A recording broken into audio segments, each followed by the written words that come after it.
Hello and welcome to a brand new episode of Beat the Experts, brought to you by Falcone Moon Ford. I'm Andrew Chiappazzi. Mike Byers is off this week. It's 2018. Welcome to a new year, and with the new year, that means we're back to a normal schedule of section games and a few non-section games. So let's get right to it. One of those non-section games this week is Aliquippa at Sewickley on Wednesday night. Should be a great matchup between two potential championship contenders. As anyone who saw the Quips in the CJ Betters Holiday Classic over the weekend knows, the Quips are an excellent defensive team. They've really found an identity again under second-year coach Dwight Hines.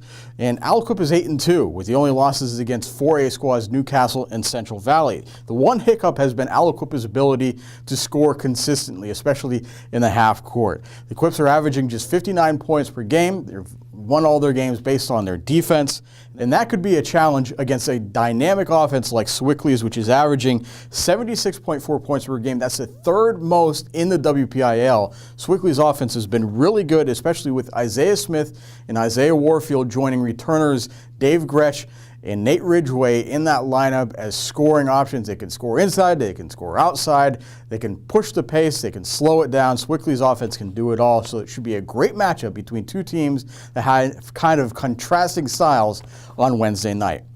All throughout December, we've talked about how tough it's going to be to win in Section 2, Class 4A for the girls' basketball teams. Central Valley, Ambridge, Beaver, Blackhawk, all likely playoff teams fighting for playoff positioning all season long. And Thursday night, we're going to have another great chapter in this saga that's going to play out all season long. This is potentially a huge game between Beaver and Ambridge at Beaver, as not only are both of these teams potentially going to move up in the standings, but Ambridge is 2-1 right now, which gives them a half-game lead on Beaver and Central Valley. So if Ambridge wins on Thursday night, the Bridgers have a chance to really pull ahead of those two teams behind first-place Blackhawk.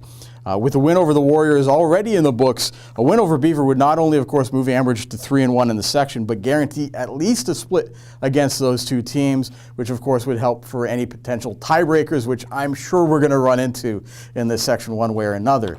Beaver, of course, has other ideas. They would love to pull off a win and continue their improvement since a 20-point loss to Central Valley a couple weeks ago. They've won 3 straight, and they've worked to develop a little bit more scoring depth, including some more shots from the perimeter, which, of course, we all know could be a great equalizer.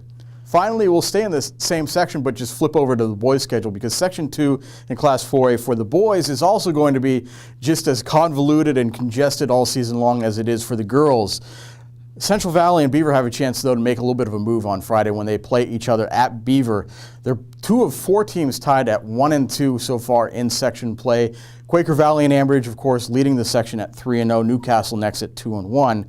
And the winner of the Central Valley Beaver game could be in excellent shape by the end of the night, because the other 2 1-2 teams, Beaver Falls and Blackhawk, have to play Quaker Valley and Ambridge, the 2 section leaders. So if Beaver or Central Valley can get a win and Blackhawk and Beaver Falls happen to lose, suddenly they're in excellent position at 2-2. So which of Beaver and Central Valley has the upper hand Friday night? Well, both have played tough schedules, and both have had some issues with youth. Beaver especially has had a tough schedule. They've played Butler, Pine Richland, Quaker Valley, and Ambridge already. Part of the reason why they're 2-6, probably better than that record so far. Central Valley is 4-4, but they've had losses to Butler, Quaker Valley, Newcastle, and a very good Westinghouse team out of the City League.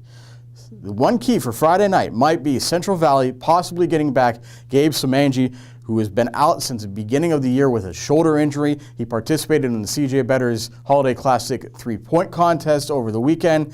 Didn't play, at least Friday night. We'll see if he comes back this Friday against Beaver. That does it for this week's episode of Beat the Experts. You can keep track of all of these games on timesonline.com. Plus, new episodes of Game On start Wednesday and Thursday at noon on timesonline.com. For all of us here, we'll see you soon.